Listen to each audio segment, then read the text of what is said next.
Dobrý den, zdravím všechny. A jak říkal pastor Láďa, samozřejmě má pravdu, protože Bible říká, že náš boj, our fight is not against flesh and blood, but against principalities of evil. Náš boj není proti tělu a krvi, ale proti nadpřirozeným mocnostem zla. Takže to samozřejmě ty nejsou jenom na určitém místě. A je to pravda, prostě my vidíme na Americe, vidíme ten intenzivní boj toho dobra a zla. A je to opravdu jako seknout hlavou tomu hadovi. Když padne Amerika, tak to bude jak dominový efekt. A takže chtěl bych mluvit jenom rychle o dvou věcech, o těch potratech, dvě velké věci, co se udály v Americe. Tak to bylo rozhodnutí hlavního soudu o potratech a rozhodnutí hlavního soudu ohledně zbraní, právo mít zbraně. Takže než začnu s těma zbraněma, tak hodně lidí, hlavně v Evropě i na světě, nerozumí, o co v Americe se jedná zbraně. Lidi si myslí, nepotřebujeme zbraně, kdyby nebylo méně zbraní, tak by bylo méně vražd a méně zabíjení. A ono to opravdu za první tak není. Ale chtěl bych, když budu mluvit o těch zbraních, tady co o tom říkal Ježíš, o tom píše, a je to z Lukáše, 22. kapitola, 35. verš. Řekl jim Ježíš: Když jsem vás poslal bez měšce, mošny a obuvy, měli jste v něčem nedostatek? Oni mi odpověděli: Neměli. Řekl jim: Nyní však, kdo má měšec, vezmi jej a stejně taky mošnu. Kdo nemá, prodej plášť a kup si meč. Pravím vám, že se na mě musí naplnit to, co je psáno. Takže Ježíš i svoje apoštoly poslal ozbrojený. A poslal je ozbrojený mečem, co i tenkrát ta nejmocnější armáda římská samozřejmě měla meče. Takže stejný zbraně, aby se prostě apoštolové mohli bránit proti fyzickému zlu. A když zakladatelé Ameriky zakládali Ameriku, tak oni si dobře uvědomili, že každá vláda je zlá. A nakonec se vždycky obrátí proti lidem a bude lidi utlačovat. A samozřejmě to znali z vlastního života, co utíkali z Anglie, z Evropy, znali to z historie. Takže oni založili úplně jiný systém vlády v Americe. Hodně bylo na základě Římské republiky, proto Amerika není demokracie, to hodně lidí si plete. Amerika je ústavní republika, což je velký rozdíl mezi demokracií, protože demokracie většina vládne, republika ochraňuje práva menšiny, takže to už velký rozdíl v tom. Takže protože když si většina rozhodne, že 51% demokracie dneska půjdeme a zabijeme všechny po 10 let, tak vládne demokracie, neochraňuje. A oni udělali, a oni tomu sami řekli, že udělali experiment. A hrozně je zajímavé, jak dlouho ten experiment, co oni založili nový politický systém, vládní systém. A oni, i Obama, hrozně si stěžoval na ten systém, říkal, je to jednodušší vládnout v Číně, než v Americe, kde ústava americká dává negativní práva vládě. Takže on to bylo nastavený tak, že určitý práva byly daný vládě, nezbytný, ale pak tam bylo dáno do té ústavy věci, na co nemá vláda právo, co nemůžou porušovat, zaručený svobody, tam byly daný. A ještě tam je řečeno, a o čem tahle ústava nemluví, tak ty práva náleží lidem a ne vládě. Ještě tam bylo rozděleno potom pravomoci státu a federálu a zase ochráněný pravomoci států. Takže tam oni se snažili velmi hodně omezit vládu a moc federální vlády. Pokud třeba ty zbraně, tak ten druhý dodatek. První dodatek je svoboda náboženství, svoboda tisku, a to je velmi, velmi důležitý. Ale druhý dodatek je právo nosení zbraní, že každý může mít zbraň. A Těch dodatků původně bylo 10, teď už je jich asi 24, co potom se dodali, ale původně jich bylo 10. A je hrozně těžký udělat dodatek do ústavy anebo ho zrušit. Ale znalci a lidi, co ví, všichni říkají, že bez toho druhého dodatku by neexistovaly žádný dodatky, žádný práva, žádný svobody, nic by neexistovalo. Taky Amerika je jediná, co má v ústavě zaručenou svobodu slova. Žádná jiná země na světě to nemá, nikdy neměla. A to si hodně lidi neuvědomují. Takže ten druhý dodatek ochraňuje i všechny ostatní dodatky, všechny ostatní práva. A hodně se lže, samozřejmě, pokud tohle přijde na ty zbraně, je v Americe hlavně demokratická strana, levičáci a tohle všechno, lžou, o čem ten dodatek vlastně byl. Oni furt tvrdí, ten dodatek nebyl, aby si mohl mít tank, aby si mohl mít dělo, aby si mohl mít tyhle zbraně, to bylo jenom pro lovení. A to je všechno lež. Ty zbraně vyloženě tam ty zakládající otcové Ameriky přesně řekli, proč ty lidi mají mít ty zbraně, je, aby se ochránili před svojí vlastní vládou. Aby vláda nemohla nastolit tyranie, diktaturu, jako jsme tady měli za komunismu a podobně. Takže to bylo a měli právo na stejné zbraně jako armáda. A lidi vlastnili děla. Tenkrát vlastnili stejné zbraně, jako vlastnila armáda. Ještě co udělali zakladatelé je, že zakázali americké armádě operovat na území Spojených států. Takže do dneška vojáci opravdu, když vidíte, tak nemají zbraně v Americe na americké půdě, protože to bylo všechno, aby byli ochráněni lidi před vláda, která ovládá armádu. Každý stát měl národní gardu a měli lidový milice, se tomu vlastně říkalo. A ne ty lidový milice, jako bohužel, my jsme tady zažili, ale ten princip je stejný, že všichni lidi měli zbraně, ten princip v podstatě existuje ve Švýcarsku dneska.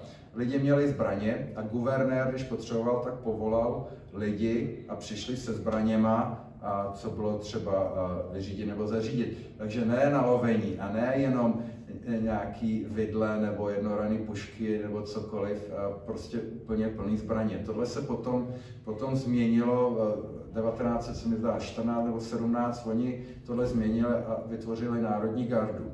Je to všechno, co se v Americe děje, ať to přijde na zbraně nebo na cokoliv jiného, je to ukousávat od těchto svobod, od té ústavy americké, kde ty svobody jsou založeny, ale co je hlavní na tom je, že všechny ty svobody, i ta deklarace nezávislosti, tam uznávají Boha a že všechny ty svobody jsou založeny, a že jsou od Boha a jsou neměnitelné a že člověk je nemůže změnit a nemůže je vzít, což samozřejmě člověk se pořád snaží dělat.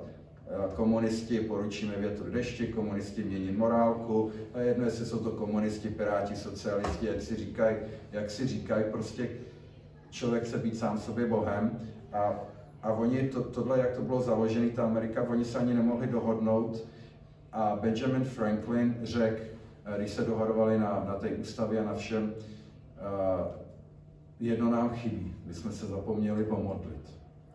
Když se dohadovali a rokovali o tom, jak všechno bude, tak pak se pomodlili a pak jim všechno přišlo dohromady a dali to. Takže je to všechno o tom svrhnout Boha, vyvrhnout Boha ze společnosti, z našich životů, ze školy, prostě z umění, ze všeho a postupně tyhle, co proto Amerika byla tak prosperující, nejsilnější v historii lidstva, země, protože byla založená na základech božích. A ta levice, ty proti Bohu síly už 10 staletí se snaží i v té Americe tohle. Takže ta velká věc byla hlavně vždycky v těch levičáckých státech, New York, Kalifornie, prostě, kde Chicago, Illinois, všechny tyhle levičácké státy tak dělali hrozný omezení na zbraně. Že člověk nesmí je nosit, anebo může mít tu zbraň, ale zamknutou, oddělenou od nábojů, co je potom ta zbraň platná, nic, to je lepší mít kladivo, těžší, větší, jo, takže A teď velký rozhodnutí bylo, ten ústavní soud, hlavní soud rozhodl, že všechny tyhle omezení jsou nelegální, že teda nemůžou porušovat ten druhý dodatek, a ten druhý dodatek není jenom o zbraních pro lovení nebo pro zábavu střílet.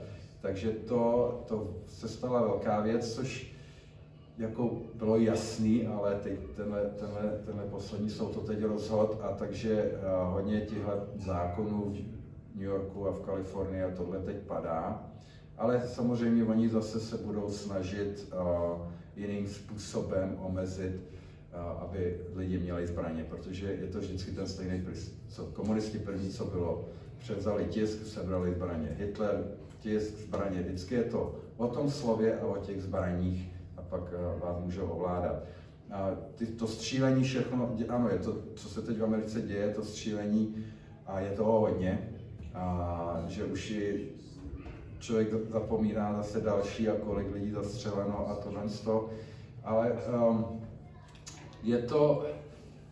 tam není problém ty zbraně, tam je problém morálky. Je tam duševní problém. A protože v Americe tohle nebejvalo. V Americe, kdy největší zvrat přišel, bylo v 50. letech, kdy do té doby, až do 80. let normálně byly na středních školách byly střelnice. Střelnice, kde děti se učili stříleli v 80. letech, když si přijel před střední školu, tak měli ty pick-upy, ty auta otevřený normálně, pušky v autech, tohle bylo úplně normální, jo. A tyhle zločiny nebyly. Co se stalo je, že v 50. letech Eisenhower, když byl prezident, tak protože Sovětský svaz jako první vypustil Sputnik, vypustil družici do vesmíru, tak najednou Eisenhower si řekl, ty boha, oni jsou první, tak možná něco bude na tom, my věříme Boha, a oni věří, že jsme vylezli z opic, a oni věří ve velký třesk a tohle, tak za Eisenhowera začalo to, že odklánět se od Boha. Vyjmout Boha a učení o Bohu a o stvoření vyjmout ze škol, no a z umění a z televize a z rádia a z politiky, prostě z jakýhokoliv veřejného a sociálního života. Tím to začalo, a tím pádem začneš vyjímat Boha ze všeho, tak vyjímáš vlastně to dobro a tu morálku, a potom se nemůžeme divit, že tohle se děje. Jo, a další věc je, proč se tyhle věci taky dějou, protože všichni tyhle střelci, ty vrahové, co dělají tyhle masové střílení, tak skoro všichni, nebo možná všichni, byli na seznamu FBI, takže FBI, hlavní Federal Bureau of Investigation, hlavní federální policie, a o nich věděla, dokumentovaný, že dělali hrozby, ale třeba už rok dělali hrozby a tohle a plány a tohle, a tak je hodně zajímavý, že tyhle lidi, že se to stalo, i když ta vláda má takovou kontrolu, že oni ví každý, kdo byl v lednu 6 loňského roku na protestech, tak po nich jdou, ty zavírají do basy, co neudělali žádný násilí, o těch lidech ví, a vždycky to nějak proklouzne. Oni konspirační teorie opravdu existují, proto když jsou konspirační teorie a organizace vlády nechtějí, abyste v ně věřili, tak z vás dělají blbce, že neexistují, ale oni samozřejmě opravdu existují konspirace. Ale největší konspirace, která existuje, i když to není, protože některý jsou opravdu velký, že lidi by to ohledně během desetiletí třeba nedali dohromady, nesmí zapomínat, jak jsem řekl už předtím, náš boj není proti tělu a krvi, ale proti mocnostem zla, že ten největší loutkař, co tahá za nitky, je ďábel samozřejmě. A ten funguje, a takže on dokáže i tyhle věci ovlivnit, že tady nějakému policajtovi uzavře oči, nebo tohle, že ale všechny, tohle jim vyhovuje. Tyhle masové vraždy v Americe té demokratické straně a té levici vyhovuje, protože co je první, když je nějaká tahle střelba? Hned zase musíme lidem sebrat zbraně, musíme omezit zbraně, musíme sebrat zbraně, a je to o tom prostě sebrat lidem tu moc se postavit vlastní vládě, na které vlastně Amerika byla založena. to poslední v tom Texasu. Policajti tam byli za chvíli, on už tam půl hodiny střílel venku, pak se dostal dovnitř, oni ho tam nechali hodinu střílet.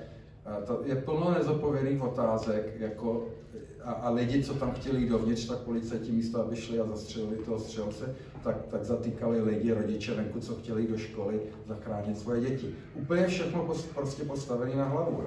Nakonec, když tam přijeli ta speciální pohraniční služba, tak ty místní policajti jim bránili, aby tam šli, a oni tam stejně šli a ho zastřelili. Ale kde vůbec kluk, který dělal něco jako v McDonaldu, 18 letý, kde najednou za $5,000 koupit drahý pušky. Takže hodně věcí prostě tady, jak se říká, něco schnililo ve státě dánském, v tomto případě státě americkém.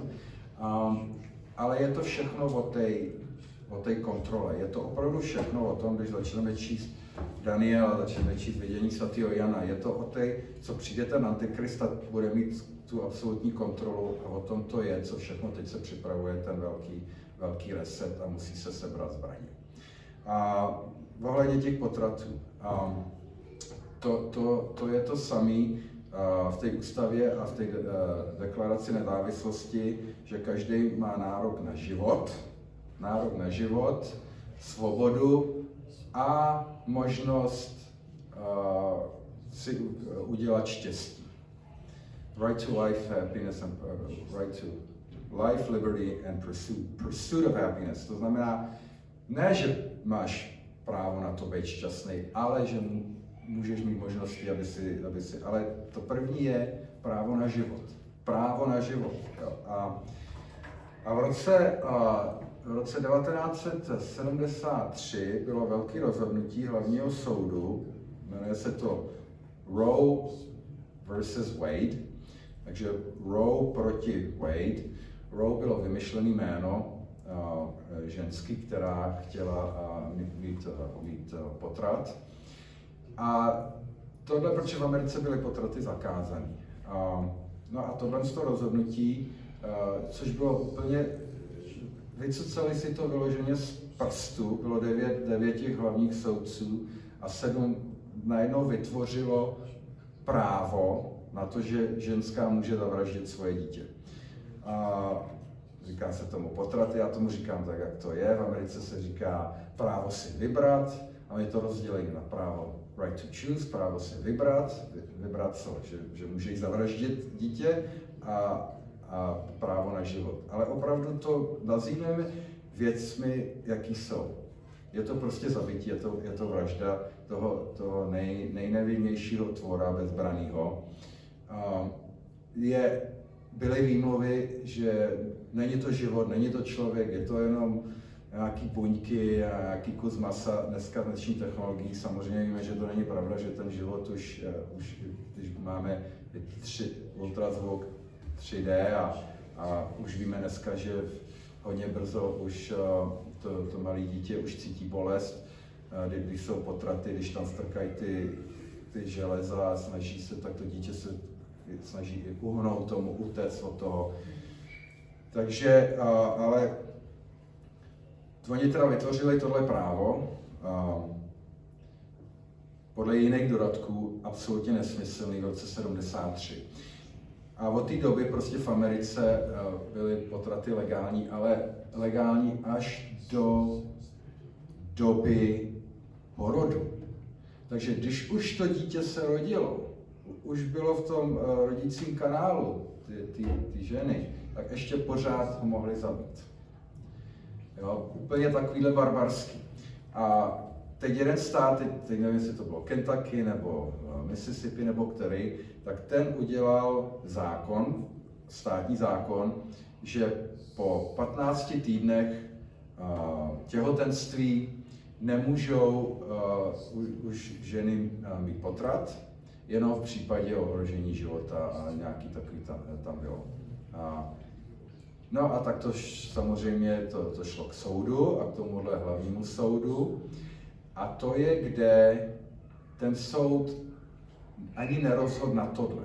Ten jeden soudce, ten hlavní, ten Roberts, ten je takovej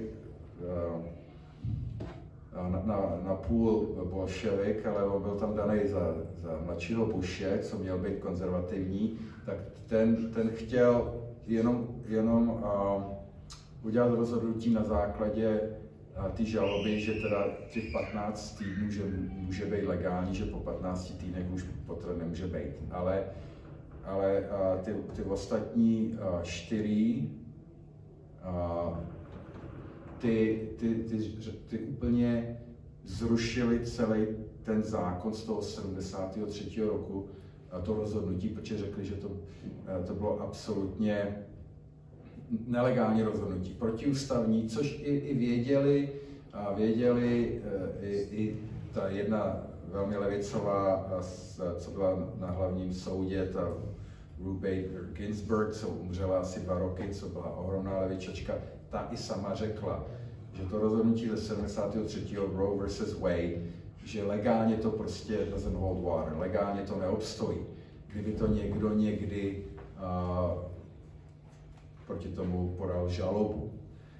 Takže to svrhli. To neznamená, což oni v Americe samozřejmě straší, a neznamená, že najednou jsou zakázaný potraty. To vůbec neznamená. Co oni udělali, že oni zrušili to vymyšlené federální právo na potraty. Takže co teď to znamená, je, že každý stát si teď může rozhodnout, jak se k tomu postaví a jaký bude mít zákony. Jo? Takže některé státy ty zakážou potraty hned a některý třeba 15 týdnů a vůbec, to je v Čechách třeba 12 týdnů. Jo? A takhle to bylo hrozný až do doby porodu, že v Americe to bylo dovolený. Jo? Takže teď to nakonec dopadne, že tak půlka těch států amerických tam budou potraty zakázaný, anebo tam budou nějaké omezení do určité doby, anebo v případě znásilnění, nebo nemoci, nebo něčeho. No, ale Kalifornie, New York a tyhle státy, ty budou potraty dělat furt. Takže to vůbec není jak straší, ale lidi teď budou umírat a ženský budou umírat a tohle je absolutně nesmysl. A další věc je, když mluvíme o tom, jak je to duševní boj, tak satanistická církev v Americe, tak ta hned se postavila proti tomu rozhodnutí a ty úplně křičí, že budou soudit na základě porušování svých náboženských svobod, že tohle rozhodnutí ti porušuje jejich náboženské svobody, protože část jejich rituálu je vraždění malých dětí. A potraty je rituál satanovi, dětský oběti satanovi, tak oni se na to koukají. Takže ta satanská církev v Americe říká, že bude zakládat svoje vlastní potratové centra, aby mohli pokračovat v obětech dětských satanovi. Takže já vím, že třeba pro některý na YouTube nebo tohle nevěříte Boha, tohle může znít trošku bláznivě, ale prostě tak to je, jak Češi říkají, jsou věci mezi nebem a zemí a je jich hodně. A pokud přijde na to, jestli to je teda člověk, nebo není to člověk, jenom kus masa, co se může vyříznout, tak Žalm 139:13, tady se mluví: Ty jsi to byl, kdo utvořil mé ledví, v životě mé matky si mě utkal. A mluví o Bohu, samozřejmě, že ho stvořil. A Jeremiáš 1:15.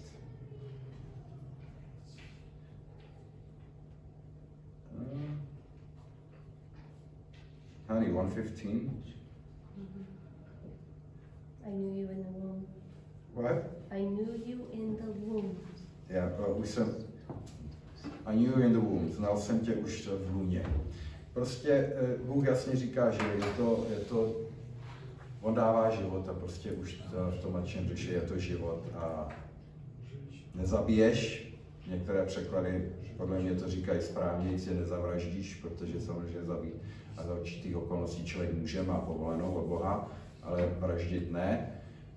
Takže To je dobrá zpráva v Americe, že teda, protože v Americe bylo zavražděno od roku 1973 přes 60 milionů dětí, což je víc, než umřelo lidí v druhé světové válce. A vždycky takový ty argumenty, no a co když bylo znásilnění, a nebo co když to dítě se narodí nemocně, nebo co když ta máma umře. Za první nejsme dárci života, takže to není naše rozhodnutí, za další nevíme kolikrát, co se po tom potratu stane, ale i to neospravedlňuje prostě, aby člověk zabil druhého člověka, ještě toho nenarozeného, nejméně bezmocného.